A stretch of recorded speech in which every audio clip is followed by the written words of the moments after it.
Good afternoon, everyone. I'm here to talk about the new press publishers' rights as proposed by the EU Commission. And more particularly, I'm here to share some thoughts, some conclusions on whether the EU can legislate on this. But first, I would like to give some background to this issue. So I think many of us already know that there are numerous accounts on the internet and beyond on how press publishers have suffered from the traditional print shifting to online outlets. They claim, more precisely, that there is a huge loss of profits from this shift that threatens the very survival of the industry. And the European Commission seems to agree with this, because the European Commission in its proposal talks about a need for a fair sharing of value. And this is in particular what the European Commission proposes, to grant press publishers the exclusive rights of reproduction and of making available for digital use of their press publications.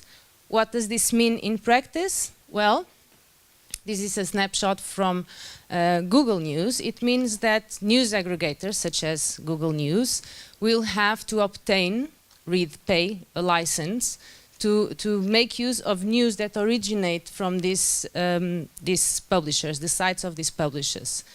Meaning that what they do now, short of that license, would no longer be allowed.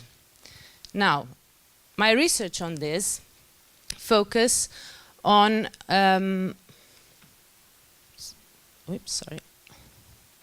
my research on this focuses on whether the EU can do this, whether this is the EU's bone to throw to press publishers, rather than on the merits of the right per se. And here I follow a very strict roadmap. So first I ask, is there a norm that grants the EU the powers to do this? And if there is such norm, does this comply with the principles of subsidiarity and proportionality? And starting with the power-granting norms, we have two norms in the Treaty on the functioning of the European Union that could justify this, Article 114 and Article 118. The specific proposal of the Commission uses Article 114 that grants the EU the powers to harmonize national laws for the establishment or functioning of the internal market. But both articles, 114 and 118, are dependent on the building of an internal market, what I call in my research an internal market need.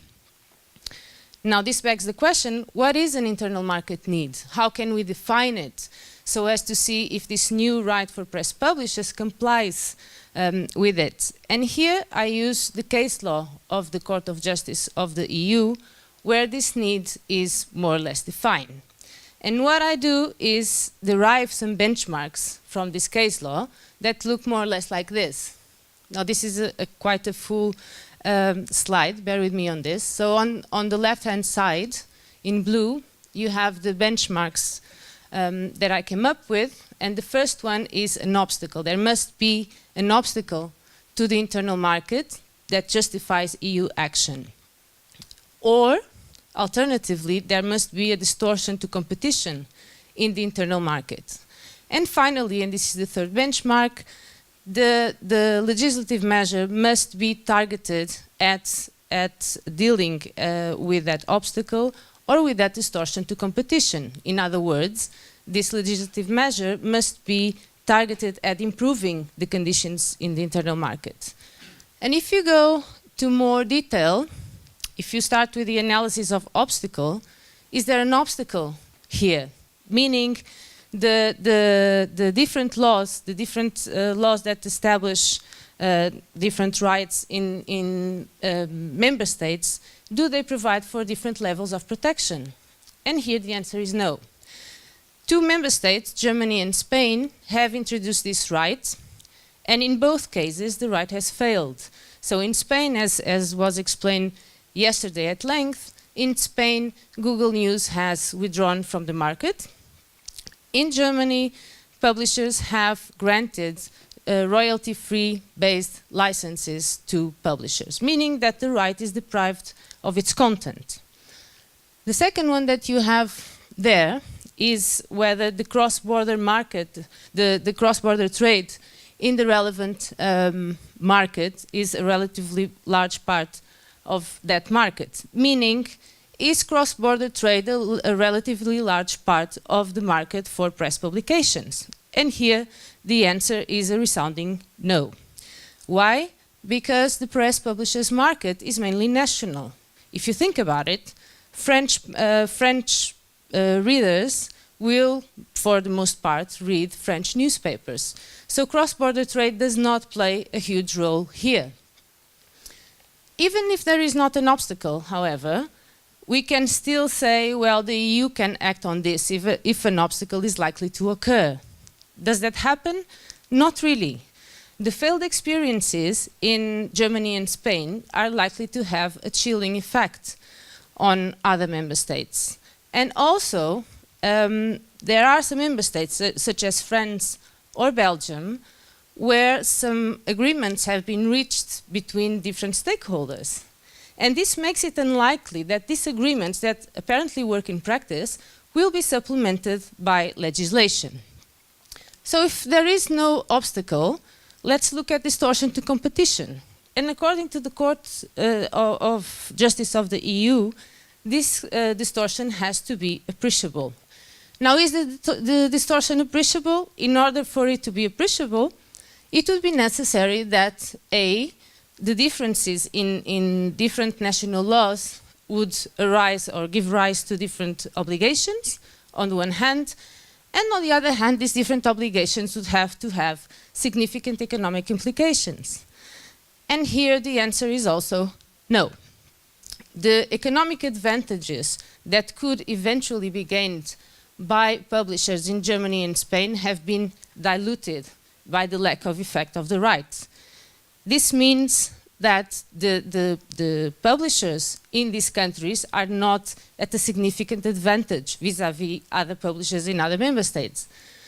Secondly, it would be necessary that the subject matter is of frequent occurrence. But here I already said no. The subject matter is the cross-border trade of press publications. The market is mainly national.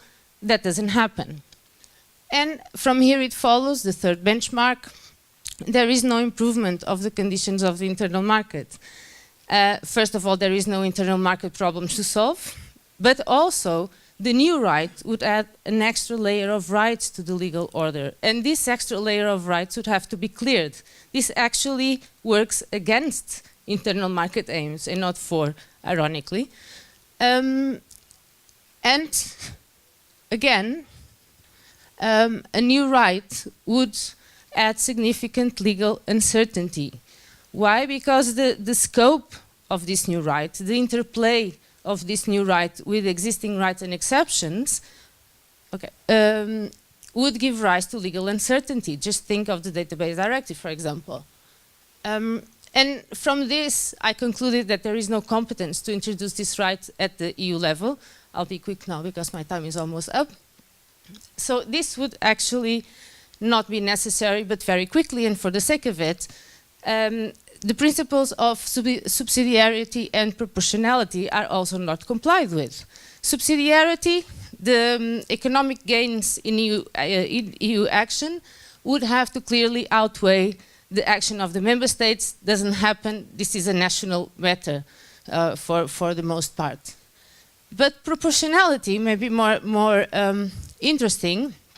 Tells us that A, the measure is not suitable, and this is evidenced by the failed experiences of Germany and Spain. It's not necessary. There are less restrictive and more effective measures to deal with this. And also the measure is not proportionate stricto sensu. And here I would like to focus more on this one, because this means that a fair balance would have to be reached between the different stakeholders. But with this measure, we are actually putting a burden, an unnecessary burden, on certain operators, such as news aggregators. So actually, also when it comes to subsidiarity and proportionality, we don't see a compliance with these principles either. So, to conclude, I think that the answer to my initial question, you can guess it now, is this the EU bone to throw? Not really, I don't think so, but I will be happy to answer to your questions later. Thank you very much.